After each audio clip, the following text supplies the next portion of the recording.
Hello there. The Book of Proverbs. What a great source of wisdom that book is. And the biblical default is that, naturally speaking, we are not wise. Folly is bound up in the heart of a child, and it takes a rod of discipline in order to remove it. The Book of Proverbs is set in the context of a father exhorting his son, but it could be the mother with the daughter, because in Proverbs 31, the parents together are responsible for teaching and training the child. Train a child in the way that he should go, and when he's old, he won't depart from it. It's not a cast iron guarantee, but it is a general principle that what you sow, you will reap. There's another kind of proverb that we find that urges us to be productive, not to be lazy, not to be a sluggard. As the door turns on his hinges, so the sluggard turns on his bed. There's a lion in the street, a lion in the street. It's just an excuse not to go out. The book of Proverbs starts with 9 chapters of exhortation, father speaking to son about all manner of things. Don't get into bed with people that you don't know. Don't get into business deals with shady characters who promise easy money. Don't get into bed with another man's wife. In chapter 5, Proverbs is very explicit about sexual matters in a way that most fathers would feel uncomfortable to speak to their sons, and certainly sons would feel uncomfortable to hear these words from their fathers. Drink water from your own cistern. Why should you handle the bosom of an adulteress? Let your fountain be blessed.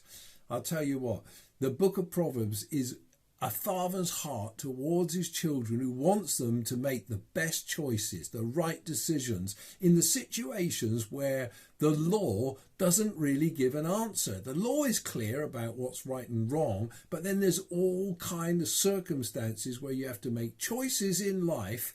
And what do you do when you don't have rules? You need wisdom, and you don't have it. So what do? You get it. You make it a priority. You listen for it. You spend time. You build up a store of thoughts and ideas about principles that will help you to make right decisions in situations that you haven't yet encountered, but you've thought about, you've meditated on, because you've stored them up in your heart.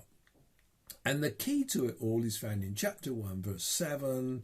The fear of the Lord is the beginning of wisdom. To respect God, to recognize that while you don't have wisdom, God does. And if you deposit that in your heart, it begins to put a weight within you so that you're not carried away by the world, but you are led along the path that the Lord is going. There's a kind of spiritual momentum in the decision-making process that functions within you.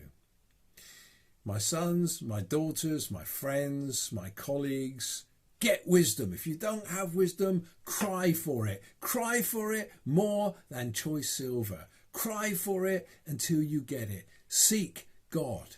The book of Proverbs is divided into 31 chapters, and any time that you take one a day for a month, it's bound to be a help. But there are hundreds of Proverbs in this book, and reading them through can be quite difficult. Focus on a few. Memorize a few.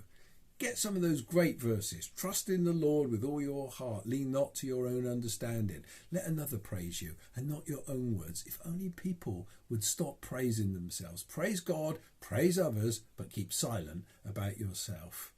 There's so many things in this book that will do us good. But listen, the wisdom of God is not knowledge. The wisdom of God is not law. In the end, the wisdom of God was with God at the beginning. The wisdom of God is personal. The wisdom of God is Christ. Christ himself conveys the wisdom of God to us. And if we draw near to Jesus Christ, we'll find God's wisdom, which to men may look foolishness, like it did at the cross. But the foolishness of God is wiser than the wisdom of men, who in their wisdom didn't know God.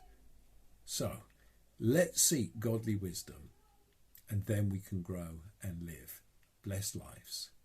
God bless you today.